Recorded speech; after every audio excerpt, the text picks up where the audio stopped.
Assalamualaikum warahmatullahi wabarakatuh. Bismillah walhamdulillah. Wassalatu wassalamu ala rasulillah wa ala alihi wa ashabihi wa mawala. La hawla wa la quwata illa billah ma ba'du. Teman-teman sekalian, hari ini kita akan kuliah sistem politik Indonesia. Hari ini pertemuan yang kedua, melanjutkan pertemuan yang pertama.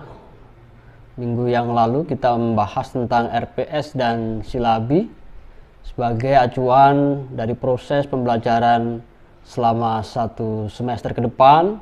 Nah, hari ini kita akan bicara soal negara dan sistem politik. Jadi kita masuk materi, kita akan bicara soal negara dan sistem politik. Apa itu sistem politik? Sebelumnya saya ingin mengantarkan kuliah hari ini dengan pernyataan Aristoteles yang mengatakan bahwa ketika negara itu belum dikenal oleh manusia, sebetulnya manusia itu sudah berada di dalam lingkungan yang disebut dengan sistem politik. Nah, what is political system? Apa sistem politik itu? Sistem politik itu adalah alokasi nilai-nilai dengan cara kebijakan baik yang bersifat paksaan maupun kewenangan yang mengikat masyarakat secara keseluruhan. Mengikat masyarakat secara keseluruhan. Nah, mari kita kaji dengan berbagai macam teori. Anda bisa menggunakan teorinya David Easton. Anda juga bisa menggunakan teorinya Jibril Almond, silakan saja. Anda makin banyak teori, makin bagus. Yang penting saudara paham tentang sistem politik. Saya lebih tertarik menggunakan teorinya David Easton, karena teorinya David Easton menurut saya lebih simple, lebih sederhana dan mudah dipahami. Nah, di dalam teorinya David Easton ada skema sistem politik. Nah, di tengah itu ada sistem politik, kemudian di samping kiri itu ada input, lalu di samping kanan itu ada output, lalu dikelilingi oleh berbagai macam lingkungan. Input yang dimaksud itu adalah masukan. Apa itu masukan? Masukan itu bisa tuntutan, bisa juga dukungan. Dukungan dari mana dan dari siapa? Tentu dari lingkungan-lingkungan yang tadi saya sebut sebelumnya. Misalnya dari Ormas. Ormas itu ada NU, ada Muhammadiyah, ada Persis, dan lain sebagainya. Kemudian ada partai politik. Partai politik itu ada PDIP, kemudian Gerindra, Golkar, Nasdem, dan PKB, PAN, PKS, dan seterusnya.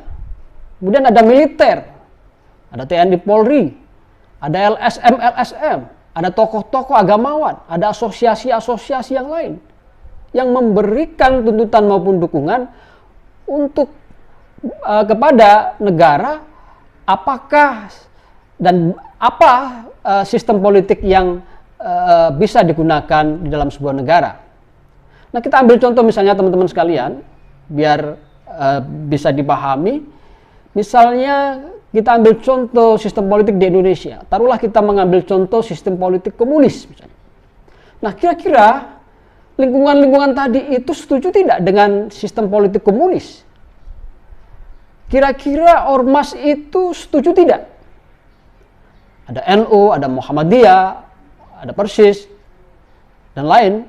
Itu setuju tidak? Kemudian militer, setuju tidak? Partai politik, setuju tidak? LSM, setuju tidak? Birokrat, setuju tidak? Dan asosiasi-asosiasi yang lain, setuju tidak? Ada tokoh agamawan, setuju tidak? Nah, kalau mayoritas semua itu tidak setuju, maka secara otomatis sistem politik komunis tidak bisa digunakan di Indonesia. Nah, kita ambil contoh yang lain, misalnya yang sekarang ramai kita perbincangkan dan kita diskusikan, bahkan setiap hari itu ada perdebatan-perdebatan tentang khilafah di dunia maya, di medsos ramai sekali tentang khilafah. Kira-kira sistem politik khilafah itu dapat dukungan tidak dari ormas? NU, Muhammadiyah kira-kira mendukung tidak? Oke, ada sebagian yang mendukung. Mari kita takar seberapa banyak yang mendukung dan seberapa banyak yang tidak mendukung. Partai politik mendukung tidak? Militer mendukung tidak? Kemudian LSM mendukung tidak? Kalau semuanya itu tidak mendukung, maka sistem khilafah tidak bisa dijadikan sistem politik di Indonesia.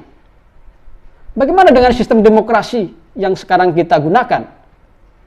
Sistem demokrasi itu dapat dukungan dari ormas-ormas, dapat dukungan dari partai politik, dapat dukungan dari militer, dapat dukungan dari LSM-LSM, dapat dukungan dari tokoh-tokoh maupun tokoh-tokoh agamawan.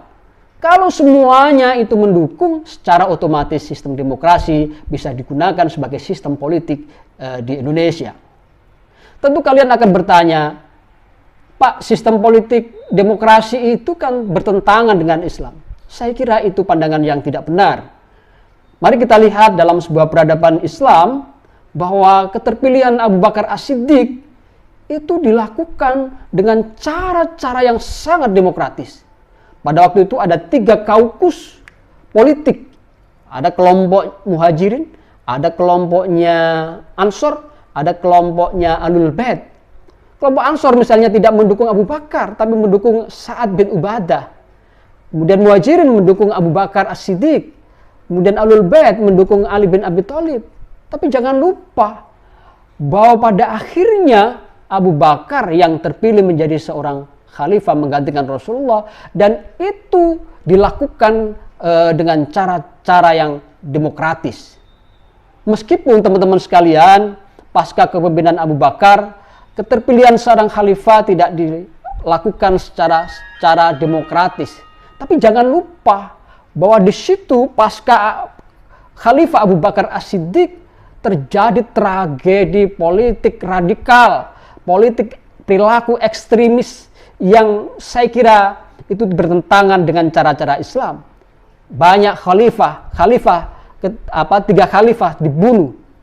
Umar bin Khattab dibunuh, Utsman bin Affan juga dibunuh, Ali bin Abi Thalib juga dibunuh. Bayangkan, Umar bin Khattab misalnya dibunuh oleh kelompok oposisi, dia dibunuh oleh Abu Lulu al-Majusi.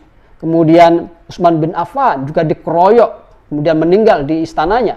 Kemudian Ali bin Abi Thalib juga dibunuh oleh Abdurrahman bin Muljam. Nah, teman-teman sekalian, inilah fenomena-fenomena atau dinamika-dinamika politik Islam pada waktu itu. Nah, mari kita lihat faktor-faktor apa saja sebetulnya yang mempengaruhi bahwa sistem politik itu bisa digunakan di sebuah negara. Saya kira ada tiga faktor yang sangat terkait dan ada ketergantungan gitu ya. Yang pertama adalah soal kondisi sosial budaya di sebuah negara itu, kemudian ajaran yang dianut masyarakat dan negara, kemudian yang ketiga adalah karakteristik pemerintah sebagai pemegang dan pelaksana kedaulatan. Maka jangan heran kalau kemudian kenapa Tiongkok menggunakan sistem politik komunis, karena mendapat dukungan dari berbagai macam lingkungan tadi yang saya sebut. Kenapa Korea Utara menggunakan sistem politik komunis? Karena mendapat dukungan dari militer, partai politik, dan seterusnya.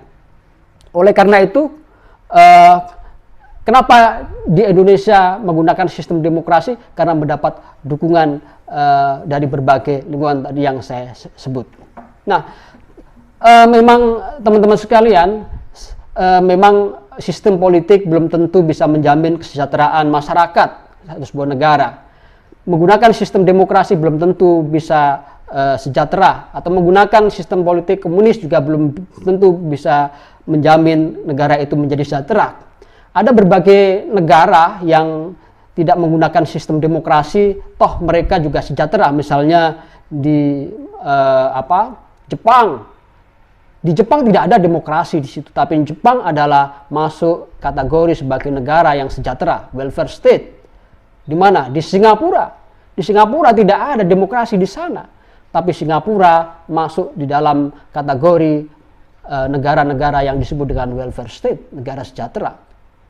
Lalu bagaimana dengan negara yang demokrasi banyak yang sejahtera? Ada Swiss, ada Swedia, Finlandia, kemudian Denmark, kemudian Australia. Itu juga negara-negara yang disebut dengan welfare state, tetapi negara itu menggunakan sistem politik demokrasi. Teman-teman sekalian, akhir kuliah tentang sistem demokrasi, saya ingin mengatakan dan menyimpulkan bahwa sebetulnya sistem politik itu cuma ada dua. Sistem politik otokrasi dan sistem politik demokrasi.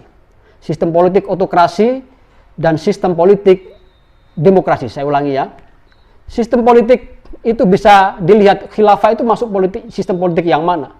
Sistem tentu masuk sistem politik otokrasi. Lalu bagaimana dengan sistem politik demokrasi? Paling tidak ada berbagai macam ciri yang bisa kita lihat. Ciri yang pertama, sistem demokrasi itu paling tidak ada akuntabilitas. Kemudian ada rotasi kekuasaan di situ. Biasanya kalau jadi presiden pasti ada dibatasi, bisa 5 tahun, bisa 4 tahun, atau 6 tahun. Kalau 4 tahun seperti di Amerika, atau ada yang 5 tahun seperti di Indonesia, itu ada rotasi kekuasaan di situ, ada gantian. Itulah ciri-ciri demokrasi. Kemudian ada pemilu di situ. Kalau di negara-negara yang menggunakan sistem politik otokrasi tidak ada pemilu. Kemudian di Saudi Arabia tidak ada pemilu. Di Indonesia ada pemilu.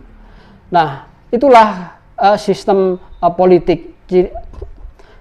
Oleh karena itu mudah-mudahan kuliah singkat ini, karena kita dibatasi waktu, tidak mungkin bisa panjang lebar seperti kuliah offline. Kita bisa bertatap muka, tapi hari ini mudah-mudahan kuliah yang singkat ini bisa bermanfaat, dan kita akan lanjutkan pembahasan kita tentang apa itu negara. Saya kira itu teman-teman sekalian. Wallahul muwaffiq ila muthariq. Wabillahi taufiq wal hidayah. Wassalamualaikum warahmatullahi wabarakatuh.